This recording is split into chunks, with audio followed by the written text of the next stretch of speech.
Hey there, welcome to today's video. I'm going to be talking about personal loans and bankruptcy.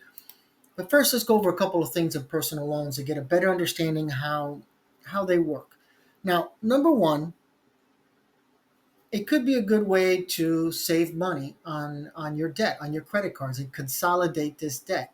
Typically, the answer is very simple. You look at your average credit card, you're paying 29%. 29%. Think of that number. These numbers with credit cards could be astronomical versus a personal loan that could be about 12%, more than half of that. Now, I believe my personal loan, I had gotten a personal loan to build a storage steel shed garage. So, got to have the man cave, right? Got to put all those tools in there and try to do manly things, right? But actually, I build pretty cool stuff. One day I'll post it.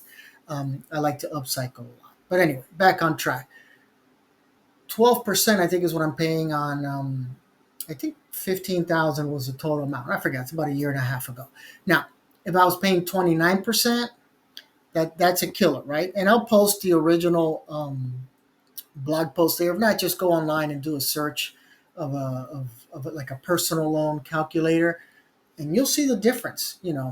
Get $20,000 and put in there times 29% interest, and then do it again with 12%. When you see how much you're going to pay over the life of the loan, the numbers are pretty drastic.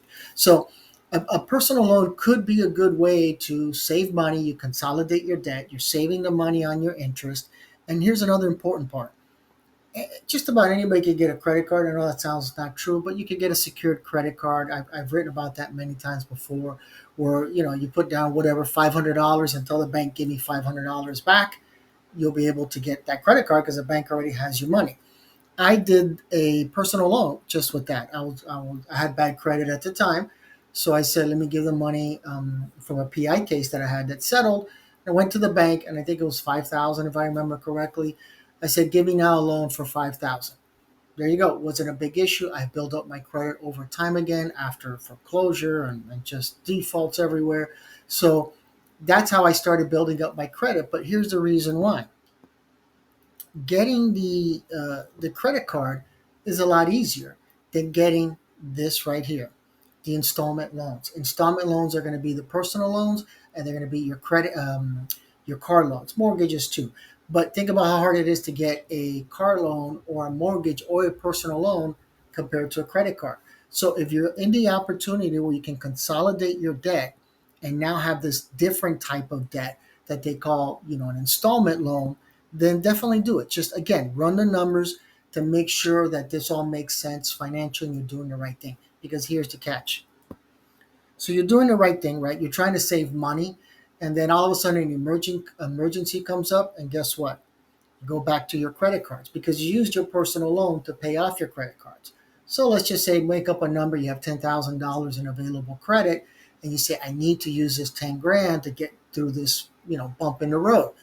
Now you're $10,000 in credit card debt plus the personal loan.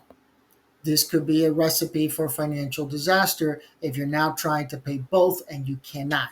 So keep that in mind, that the problem with the personal loan is, with these credit cards that are open, if it's not an emergency, then it's temptation to use those credit cards, and then you can fall into that trap all over again. So keep that in mind. Now, the main point of the blog post attached to this is really how can we handle personal loans when it comes to bankruptcy.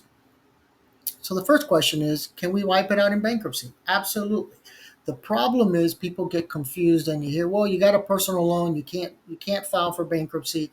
It's not true. Bankruptcy, everything is just really comes down to timing. And so by the timing is, I need to look at the facts of the case. Do you owe $20,000 in credit cards and then you got a personal loan, and then 3 months for another 20,000, so now you're 40,000 in debt, and now you're filing for bankruptcy? This could be a problem, but I need to know all the facts. Why did you get another 20 grand in debt?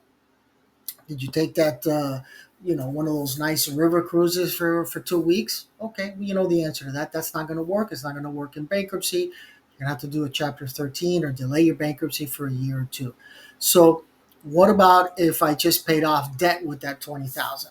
Again, depends what we're talking about. Did you just pay down your mortgage? Could be a problem. What if you're in a hospital and this opportunity came to, the hospital's coming after you, and you say, well, here, I'm going to get a personal loan and pay you off. Great. And then you file for bankruptcy 2 weeks later. It's probably not going to be an issue because you obviously there was no, there's a benefit. You went to the hospital, you're feeling better, I hope, but you didn't go buy a watch. You didn't go buy, do a luxury trip. You didn't do anything like that. You didn't redo your kitchen, all these things that could result in an issue. So the timing is always going to be the key factor. Not only the timing, but what did you spend the money on? And so, if it's something that's suspicious, you should not have spent your money on that. It was kind of frivolous or whatever. Then the answer is delay, delay, delay. If you just delay filing bankruptcy, most bankruptcy lawyers will tell you what, come back in 12 months, make the minimal payments on that loan, and then we'll consider filing at that time. That's probably going to get you over the hump, over the hurdle, and you're going to have no issues filing for Chapter 7, and you'll be okay. Now, I'm going to use a real life example of one of my clients. He got a personal loan and paid off all his credit cards. And a couple of months later, the credit cards were all jacked up again. And probably a couple of months after that, he filed for bankruptcy. Why is his case different? Because the case went smooth and everything else. Why was there no issues in that case? Again, what are the facts? The facts are this was in 2020. So the client was we were all dealing with those issues of COVID. His employer, I think, shut down, if I remember correctly. It was a restaurant. So he was completely shut down and had to go work somewhere else now for part-time. So trying to make the, ends meet, a huge loss of income. The money that he got from the personal loan paid off the credit cards. And you see what I went back to the beginning, says, what if you got into all that debt again, which is what happened to him. Now, something he couldn't avoid. There was issues with COVID and he got sick. But the fact that he turned around and did bankruptcy a few months later, it was still not an issue because the expenses were legitimate expenses. How to, pay for all the utility bills in the home and all that. So there are exceptions that you can, get into debt prior to filing bankruptcy. Let's say not get into it, but increase the amount of debt, and you're using your credit cards. But it's really, you really have to explain that to your lawyer if you're in that position, because the exceptions are far and few between. If it's something required, utility bills and things like that, great. If you're out there buying watches, that's not going to be good. So those are easy examples to figure out, but always go in detail with your lawyer of, look, this is where my money went over the last 2 or 3 months to make sure that it's not an issue. Okay. So now you know the secret, whether it's a personal loan or even with credit cards, sometimes the answer is we just have to delay filing and continue making payments for X amount of time. Now, when I say X amount of time, is there a book that says, 8 months, 10 months, 20 months? No. We literally make it up. I'm not lying, but that is based on our experiences as bankruptcy lawyers, where we can tell a client, listen, this is 15 months, this is 10 months, this is 6 months, do whatever it is, but your bankruptcy lawyer will be able to explain that. But it is key to let your bankruptcy lawyer know that this problem exists. All right. So if you have any questions, feel free to post them down in the comment section below. I'll be more than happy to respond to you.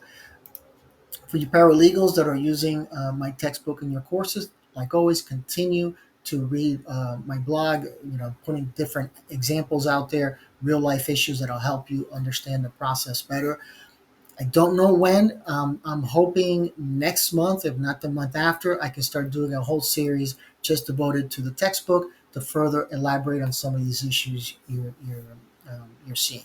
But for everyone else who's not taking paralegal courses or bankruptcy law courses as a paralegal student or a legal studies students, always revert back to the blog, because there's going to be examples there that help you explain a situation that you might understand, like whether it's the means test or exemptions, how do they apply to your particular case. All right. So thank you for joining me on today's blog. I hope this all makes sense. Any questions, like I said, feel free to post them down at the comment section below, and I'll be more than happy to respond to you. All right. Take care, everybody. There is a massive, massive, massive heat wave all over the country. I posted earlier today on Twitter/X, Naples, Florida. I was looking to live there for the longest time. It's 113 degrees today. So please stay indoors, be practical, do some indoor activities. You can fill in the blank on that one, and just be safe. All right. Take care, everyone, and I'll see you at the next video.